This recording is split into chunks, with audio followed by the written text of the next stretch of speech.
Hey guys, this is actually part 2 of episode 10. If you missed that first part, I highly recommend you doing that first because you don't want to miss that juicy conversation that I had with Suzi. We ended up, I don't even know how, but losing everybody, spent the night together. That was the night we, like I like to say, we crossed international borders. Got to. And it was the worst sex I'd ever had. Really? Yeah. It was the worst sex I'd ever had. Yeah.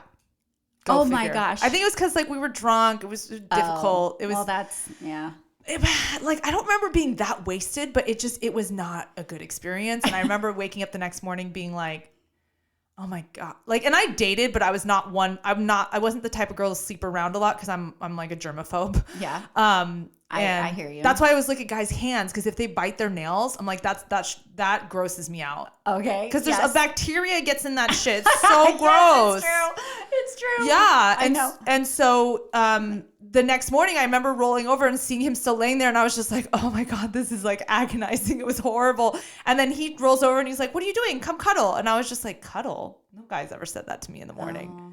And that, that was kind of how I knew he was different. And then he left and I thought, cool, I'm never going to see him again. Whatever. That was fun. And then the next morning he calls me and he goes, tomorrow's my last day and I want to see you. What are you doing tomorrow night? And I was like, I'm going to be with family at dinner, but I can hang out after. And he goes, cool. Do you want to come meet us in Hollywood? And I was like, no, sorry. I'm going to actually be at my parents' out in Westlake Village. And I'm going to be staying because I have a property out there as well. I was like, I'm going to be staying at that property. If you want, you can meet me out there. Okay. Again, I'm putting him through hoops because if you really want to make it work, you're going to. And ladies, that is the biggest piece of advice besides dating for potential I can tell you is if a man, not a boy, a man, if a man really wants to be with you, he will move mountains to be with you. Yes. My husband drove to Westlake, waited 2 hours in a parking lot for me. He almost went home because my sister was drunk that night and a whole bunch of stuff happened. So he ended up waiting for me. That part was not intentional, but he waited for me.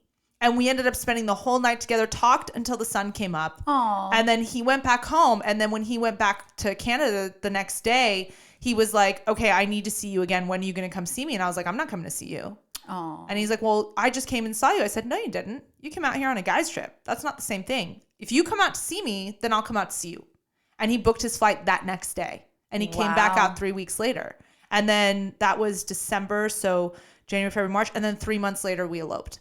Wow. And we did the whole marriage visa thing because he's Canadian. So to get him here. But he had a business. He owned property. He owned cars. He had toys, all in Toronto.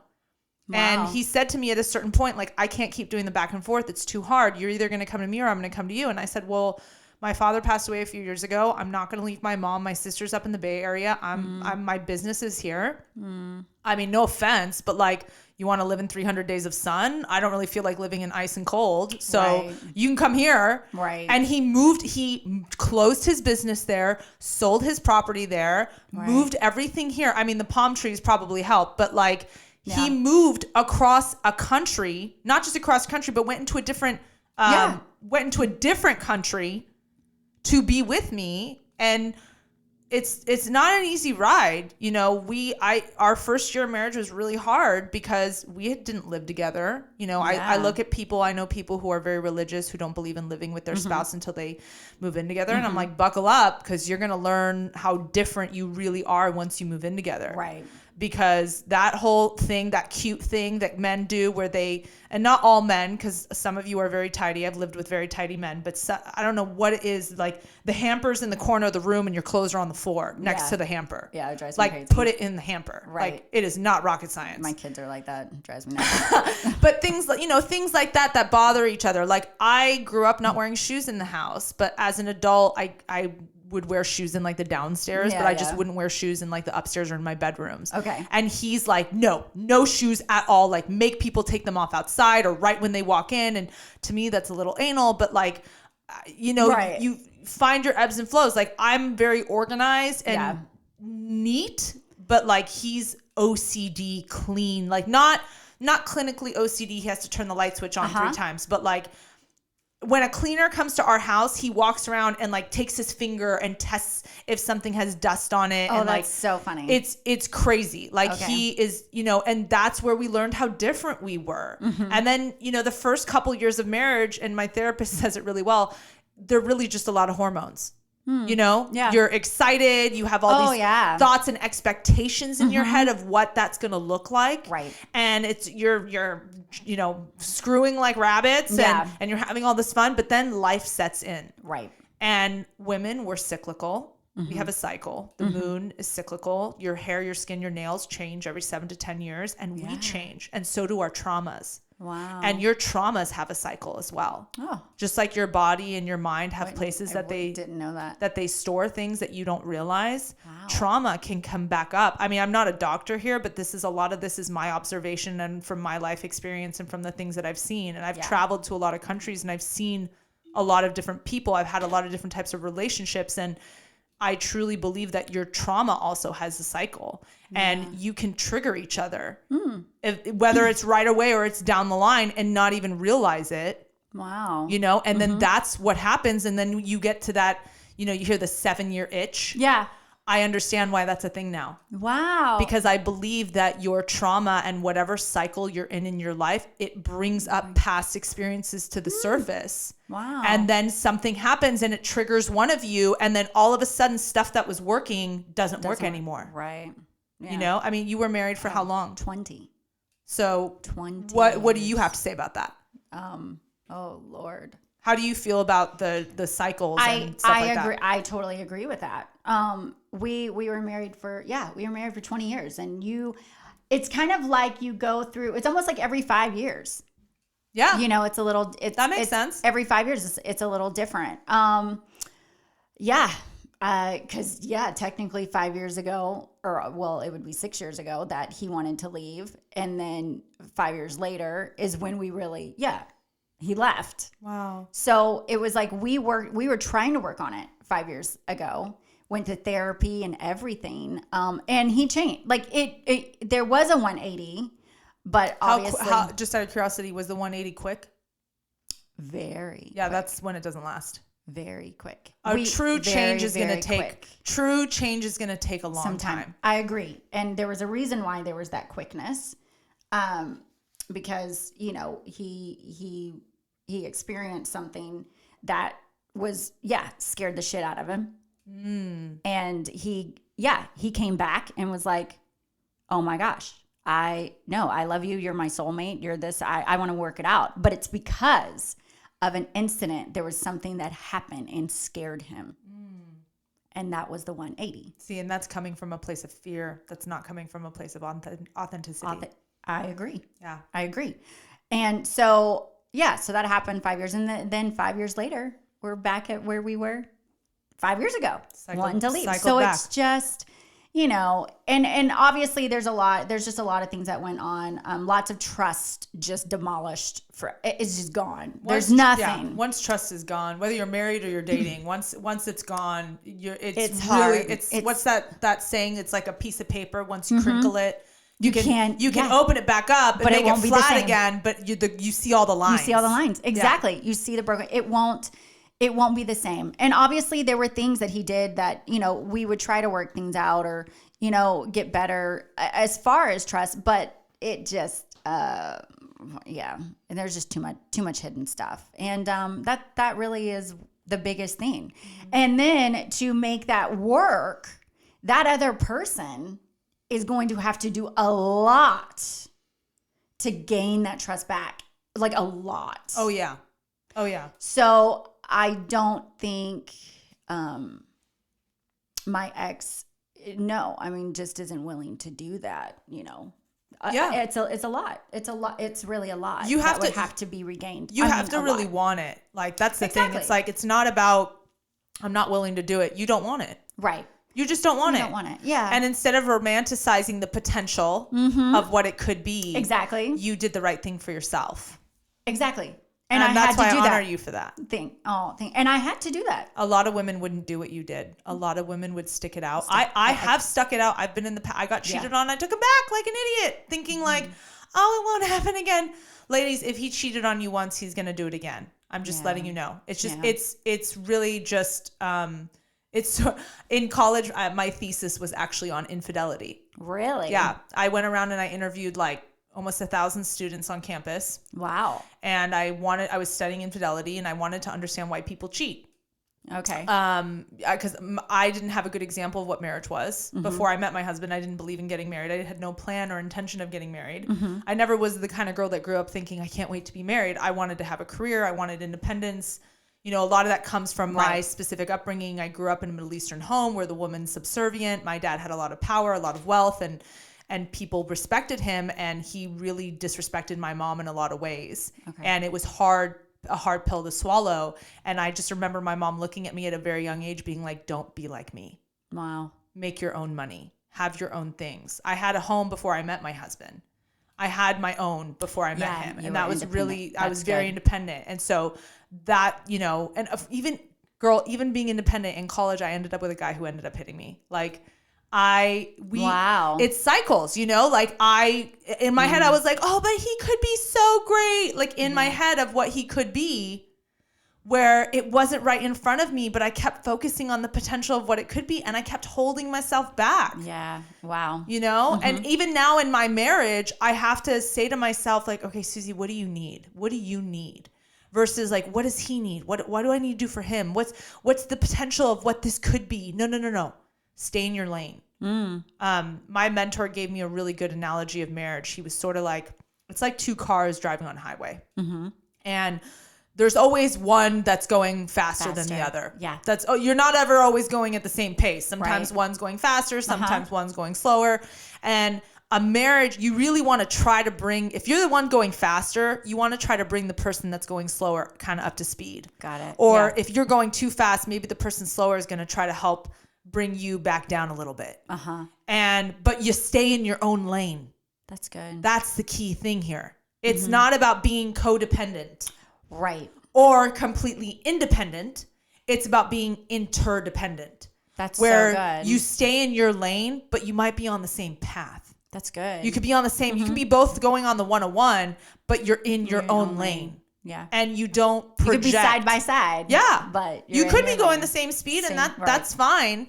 But you stay in your own lane. You don't try to fix the other person or fix their problems. No, you can't. You hold space for them. That's good. You know, that's what you do with this podcast. You hold space for people to come here and to be, you know, hopefully they're being authentic and vulnerable from what I've heard. It sounds like it. Yeah. But you're holding space for those people. And in turn, that space that you're holding, I'm sure benefits you in some way. You're learning and growing every day. And it does. Having that mindset's going to cause so much possibility to happen for you. That's so good. I'm sure you would say it already has. Oh yeah. I mean, even and there haven't been tons of episodes, but yes, it is something, it was my why. It's my story of 2020 when my husband left. I did my podcast because it was my why of like, I'm not the only one going through this. And I want to help someone know that they're not alone. And that was my big why, was to share my story because I know there's a lot of other people who are going through it. And it's just life. It's the real life gone real. And we need to help each other. I know a few people that was my big thing. Yeah, you're totally right. I know a few people that are getting divorced after. I mean, when you shared with me what you did, I was really grateful because I mean, I always thought you were super authentic, and I just thought, wow, she's just so real. I mean, your show name is perfect. That's sweet. It's perfect. But funny. I just, you know, a lot of people have gone through what you've gone through, especially during the pandemic, because they're stuck to be at home and they're stuck to face each other. And some people may realize like we just don't like each other. Right. Totally. And at the end of last year, I actually almost got a divorce, and which is why I've stopped posting. I mean, I've stopped posting and sharing about my relationship because I found out I basically spent Thanksgiving, not last year. I keep forgetting we're in 2021.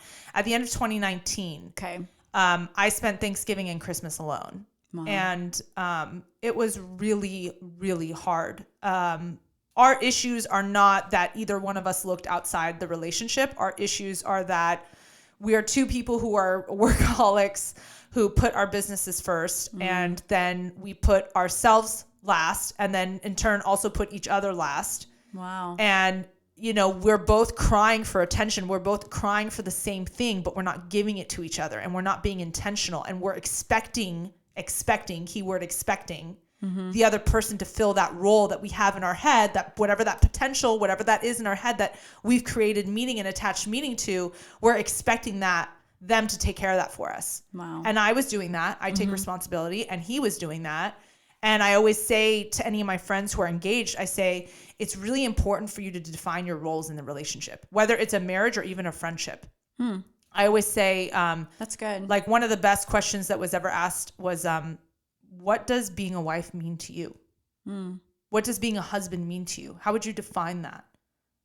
And if you can really think about what that looks like, and if you and your partner or your friend can come together and share those points of view, you will have a lot of understanding.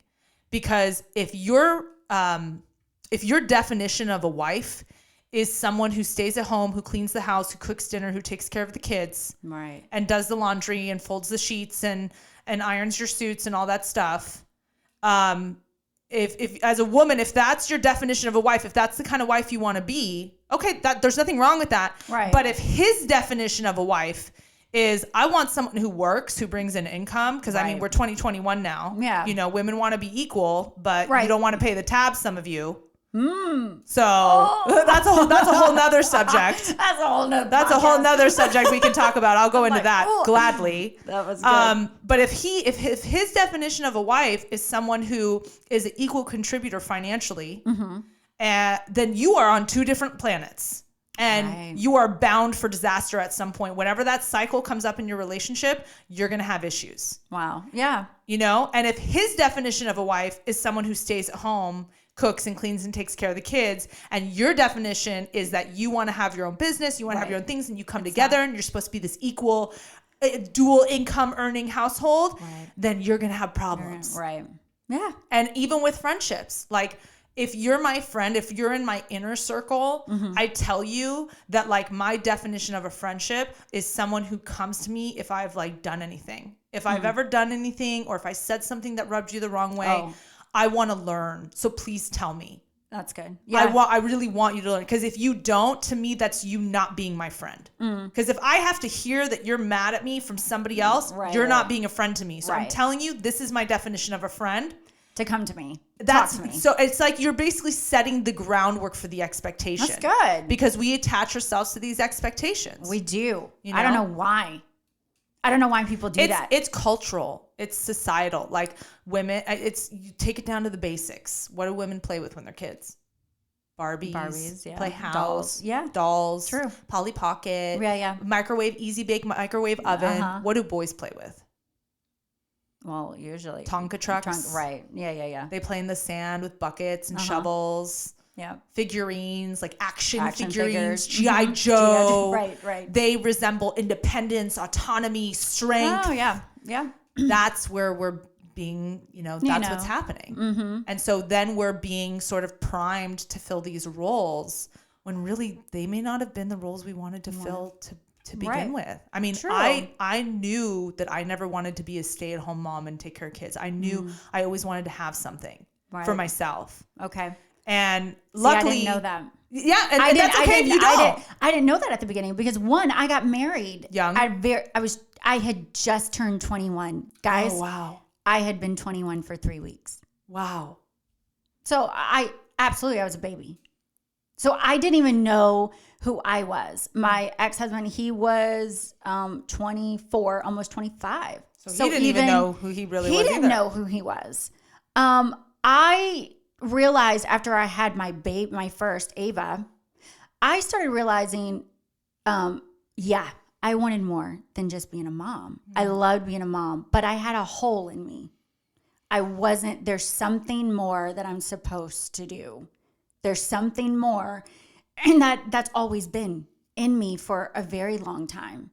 And I've actually tried to find that. I mean, I've been trying to find that. Like, I mean, obviously we were married. I mean, let's see, I did makeup for people. I think I did, a friend of mine, we had a flip-flop business. I'm trying to do these little things, even when my kids were, they were little and babies, but I was searching for something. At the time, my husband he was doing really, really well. And I'm pushing him though. I'm supporting him. I'm like, do your thing. You want to be a producer, whatever. I mean, we're like, I'm his big cheerleader. Mm-hmm. So to me. But who's cheerleading for you? Well, yeah. I mean, he was always supportive in whatever I wanted to do. There was never anything. He was always really supportive of like, hey, do your thing. It was almost like, you figure what do you want to do? Well, what does support look like to you? That's a good question. I might have to think about that one. I think support. I actually think one of my love language is quality. Well, number one is quality time and words of affirmation. So I think words of affirmation goes into that support. And yes, I need someone to be a cheerleader. Push me. Just like you can do quality words of affirmation to help support you. Maybe here and there. And also, I don't really know. I know he would say it, but I think sometimes of words of affirmation, maybe I was looking for actions. Maybe action, but I don't even know what an action would be of maybe support. It's more acts of service then. I don't know. Well, usually, yes, people, you guys know he has done that with my, he helped me with my podcast. That's really awesome. So that's great. So in a way, I think he did support me in the way that he thought he could support or to support your wife. Like, I don't really know if he even knows like what's the best way. And we never really even had that even conversation. I have been trying to find myself and for a while. And honestly, with the podcast, when I launched it for the first time in my life, this is what I was supposed to do. I felt it. I've even talked to my life coach about it. I remember I was like, this is what I'm supposed to do right now. Like, I just knew it. I was like, this is it. This is my lane. And I even said that. Yeah. This is my lane. That's awesome. And I said that a long time ago, and it still is. And who knows what all will evolve in this. But I know this is this is where I'm supposed to be. A lot of people talk about love languages, and I love that. People, I think, too many times use it out of context. One thing is that what you complain about the most is usually what you need the most. And when we were talking about support, for me, I am words of affirmation and acts of service. Those are my love languages. And I finally am self-aware enough to know that is also what I need. Oh. So my husband is touch and time. Okay. So he will give me, like, support to him looks like spending time with me. Okay. Or love to him looks like spending time with me. Right. And like touching me, like holding me or cuddling. Like he likes to cuddle. He likes to be, we always, like, when he's driving, he's always holding my hand. Love that. When we're walking, he's always holding my hand. Yeah. But those don't necessarily mean love to me, because I grew up in a home where I was hit if I said something wrong. So touch doesn't mean the same thing to me. I actually have sensory issues as an adult where, like, you should see me get a facial. I'm like my facialist has to be Suzi. Like, now I'm going to touch your face. Cause I was very like, not to be like sob story, but I was very heavily abused by my father. And I was in therapy for about 12 years with the same therapist once a week. Oh, Jesus. And I forgive my dad passed away a few years back, and I forgive my father, and I totally am at a really good place with it, and I truly forgive him, and I love him, knowing that he's the only man that will ever have been my father. And I know that if I have children, that I know that the man that I married is so not like that he resembles all the qualities that I would have wanted my father to have. And I know my father has some of those qualities. His demons were bigger. So it was hard, but at the end of the day, going back to the love language thing, you have to really figure out what it is you need. And I think it's easy for us to figure out what it is that, like, we like. It's easy for me to be like, oh yeah, I like it when people talk nice to me, and I like it when people do things for me. So yeah, my love language is words of affirmation and acts of service. But, like, is that really what I need? Right. What is something that I always complain about in my relationship? Okay. Right. My husband, he's not the words of affirmation guy. He's just not. I mean, he's getting better. Okay. Because I've made him aware of it. Okay. But before, it was not like that. Wow. And, those were some of the things that came up in our marriage at the end of 2019, where I spent the holidays alone. He went to Europe to reconnect with his father and his grandfather. And I literally thought we were going in two different directions. I mean, there's a whole bunch of other stuff that happened, but I thought my marriage is over. And then I find out from friends that they were like happy about it. And they, thought I was like full of it with my relationship. And they were talking smack on me. And so that was why I stopped sharing as much about my relationship on social media, because it was sort of like I hold my relationship like I hold my home, a very sacred space. Yeah. And I think one day I'll go back to sharing. But, Right. For the last year, we've been really working on ourselves and working on our marriage. And marriage is really hard. Yeah. It really is. Like people who've been married for 20, 30 years. If I ever meet anyone who says that they've been married for more than 20 years, I go, what's your secret? To every single person. And usually it's like laughter, communication, don't take things so personally. That's something I got to work on. But you're not with someone that long, even if it's a friendship, you're not with someone that long and not have some shit happen. Oh, yeah. So it's really about how you take that stuff and how you roll with it. Yeah. Because no matter what, you're either living or you're dying, and life is always going to be throwing punches at you. Totally. So you have to be firm on your own foundation. Stay in your lane. Yeah, don't try to good. fix the other person. Ladies, don't try to fix the other person, and don't fall in love with what you think you could be. Right. And if you try to fix the other person, you literally are pouring out so much into that, you will be empty and you'll be lost. 100%. When we were going through that minor little separation through the holidays, I kept thinking, well, what about him? What should I do different for him? And I remember my brother-in-law was like, Susie, can you stop focusing so much on him? For God's sake, what do you want? What do you need? And I just kept thinking I just want him. I just want him. And he's like, stop. What do you need? And I was like, I need him to come back. And he's like, no. What do you need right now? And I was like, what? And he's like, what do you need right now? And I was like, I'm tired. I need to sleep. And he's like, go sleep. And I went to sleep and I woke up and I remember being like, okay, what do I need now? Okay, I need to eat.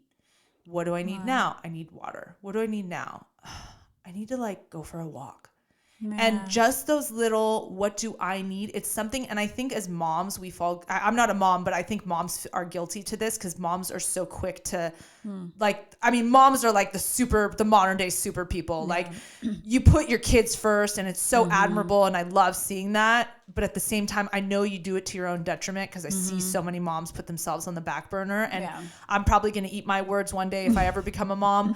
But at least I'm aware of it. And I know that something that's really important is that you have to tend to yourself. Because if you don't tend to yourself, you're not going to be full enough of a person to be there for everybody else. You're not half a person. Right. You are a whole person. The other person is not your other half. Right. If I hear one more freaking girl say that. Yes. Now that is one thing when we did go to therapy, I loved because she literally said, you two, yes, you're separate. You're in your own lane. You're in your own, and she did a circle or whatever. And then, but what happens when in a marriage, it is true. You come together as whole individuals. And then she was like, you're able to water this amazing, obviously, she was a great tree or flower or whatever. Exactly. But that's how it really is supposed to be. And I know even from whenever I grew up really, really religious. So yeah, which this is a whole, we could talk. Whole nother episode for that one. It really is. So I would like to get into that because that's a whole nother episode of, you have to get married. You have to get married. You can have sex before you get married. So everybody was like, we got to get married. We got to get married. And it just. Did you grow up Christian, Catholic? Christian. So my husband's Catholic. I grew up Muslim. Okay. But then I went to a Christian private school. Explain that. Yeah. Oh, wow. I went to Oaks Christian. Oh, you did? Oh. Yeah. As a cult. Let's see how that went. It's we can probably talk about that. It's fine. Yeah. No, so I forgot where I was going with that. As far as just upbringing and stuff, it was finding the one. You got to find the one. You got to find that one for you. The one. Constant. Find the one. And it was that person's, that's your person. That's going to be your person to be with. And instead of focusing on, yes, you, yourself, and then obviously the universe is going to bring you, God's going to bring you somebody. But we were just so like finding that person. But it's about that person. Like you're not thinking about yourself. So I totally can relate to that. And I can relate to giving a lot into marriage and thinking probably thinking all the time about my husband and thinking about my kids and just, that Do you whole think thing. if you were to get married again, Oh, Jesus. just hypothetical, would you say now, since we've talked about these definitions, would you say that your definition of what a husband and wife is has changed? Yeah, absolutely. Yeah. And going in absolutely. I've changed, so you're right. Like I've grown as a woman. We all grow. That's a big thing. Hopefully. If Some you're of us growing, don't. Yeah. Well, if you're not growing, you're dying. And that's a quote that I believe in. But yeah, if I was to get married, again, it would be different. I would do things a lot different. And, but I'll have to say I am a relationship kind of person. I don't know. Do you know anything about the Enneagrams? Have you ever done the personality test? Yeah, you've heard about it. I've heard about it. I've done like the Myers-Briggs, and I've done the other person. There's like a 16 personality test where you're like a mediator, a console. Yeah. I've done all those tests. Well, I'm a 2, which is a giver, but I'm also a relationship. My biggest thing is I want to feel loved and I want to be valued. So that's a 2. So a 2, and then I have a wing. Is a 3, and that's an achiever. Interesting. So we go back and forth. It's really, really cool. Like knowing it's weird, and it's to the T. Like I'm like, You'll have to send that to me. I want to take it. And another crazy thing, my biggest fear that I found out on a 2 is rejection. Well, welcome to the rest of us. So it really sucks, obviously, when things, even just don't work out. So you even going with, I wasn't rejected in the previous, it just didn't work out, but you still feel like, oh, well, that sucks. There's that sense of loss. There's that sense of failure. Right. And I think so many of us are doing everything we can to not feel that. Yes. You're wanting so much of that. Yeah. Certainty. And that's the other thing with dating again. It's like that's what's hard for me is there's no certainty in a relationship. Like you could have a great marriage. But you think there's certainty in marriage? No, not certain. But I'm just saying there's no certainty in dating or like it's going to be forever. Like certain things are going to be forever. You mean like as opposed to when you're married? Or do you just mean in general? In general. Oh, even if you're married. Well, yeah, no, there's no certainty in general. Yeah. So I'm just saying that's so sometimes even hard for me because it's like, oh, I want that. But in real life, it's not, it's not going to happen. I mean, we're creatures of habit, so I think it makes sense that we want certainty. You want to know, you do want certainty. You want to know that this person's going to always be with you through the highs, through the lows, through when you're skinny, through when you're fat, through when you're healthy, and when you're sick, and when you're rich, and when you're poor, and that's why they say that in so many of the antiquated vows. They say that. But the thing is there's this one, she's I think she's a psychotherapist. Her name's Esther Perel. Have you ever heard of her? Yes. I love what she says because I find it to be 100% true. She says that what we expect the other person to do for us, it takes a village to do. Wow. And it's not realistic. Right. And I have so much high expectations. I said this about the presidency, and not without getting too political, you can't expect a president to be well-spoken, good business minded, have good international policy, have good local governing policy, be faithful to his wife, be a good father, be a great communicator, be good looking. Like that's so true. It is not possible. Look at Bill Clinton. And everyone crucified him for cheating on his wife. Right. And then you looked at someone like Obama, who was well-spoken, who looked like someone that we all maybe wanted. You know, taking the fact if you're Democrat or Republican out of it, he looked the part. Oh, yeah. But there was still a bunch of BS that came with that, And then you look at Trump, who, I mean, like, as a woman, you just can't defend the man as a person. No. I mean, even if you like his policies, as a person, you can't defend the man. Right. And maybe he might have been good for some policies and for some business and jobs that he brought to the country. But at the same time, he's a horrific human being that many people would say is racist and a bigot. Yeah. And, depending on where you stand. And I'm not trying to go there. All I'm trying to say is that you can't have everything you want in one person. Totally. And the same thing goes for your partner, you know? You want someone that's good looking, that makes a lot of money, that is going to be good, that wants to have a family with you, whatever the list is that people have. It's like the list that I hear. Oh, that's tall, that takes care of himself, that can hang out when he drinks, that doesn't mind watching your housewife reality. Like, you want all these things, but you're not letting the other person be themselves, and we're not robots. Right. So what you need in another person, you need to be really clear on, because if you're going to depend on anything in this life, depend on yourself. Yeah. You can do everything for yourself. Now, if you can't even do that, then you've got a lot of healing to do before you can be in a healthy relationship. You can be in a relationship, it just won't be healthy. Right. And if you don't expect that other person to fill all your holes, then you can have something really amazing. Right. Because at the end of the day, if you depend on yourself and you know what you need and you can give that to yourself, you leave space for the other person to show up authentically, to show up organically, to add to your life and not take away from it. That's beautiful. And that's what I want. I want an ad. It's a whole, it's like, no, and now I'm seeing as far as a relationship. And I am sure one of these days I'll get married. I do like relationships. I like being with someone. But because you're going through life together. Yeah. It's like a 1 beautiful + 1 thing. = 3. Exactly. And it's like, let's do life together. I think that's the beauty of marriage. And I think, some people are like, oh, you don't have to get married. And you don't. No, you don't have to get married. But you do not have to get married. Yeah, you don't have to get married. But just if you had a person, just whatever you would do, whoever your partner you want to do life with. I'm very much, I do. I want that. I want that. Absolutely. So. Oh, one last thing. I thought this was interesting when I was talking about my thesis. I just wanted to share this statistic.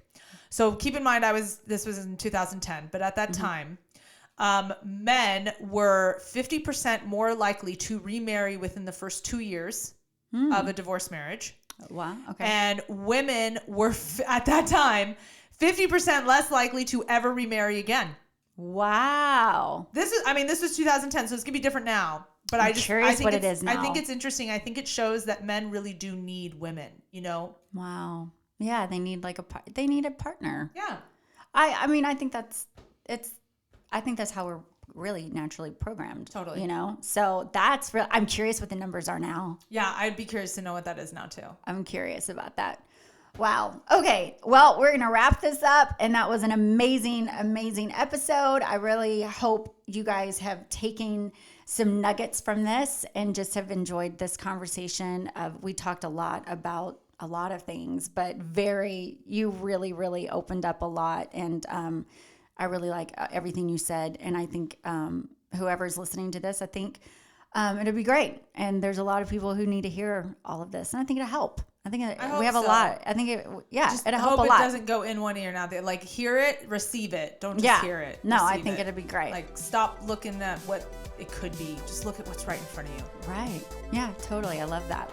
All right, guys. You guys have a wonderful day, and we'll see you. We'll actually see you, or you'll hear me next time. All right. Bye. Bye. That's a wrap, guys. Thank you so much for joining me on Life Gone Real. Don't forget to subscribe to my podcast and YouTube channel. Definitely rate it. Leave comments. I'd love to get into your lives a little. Send me some topics you'd like to talk about, or if there's anything you're possibly going through in your life. I'm so glad you're here with me on this journey. Cheers to you, and have a great day.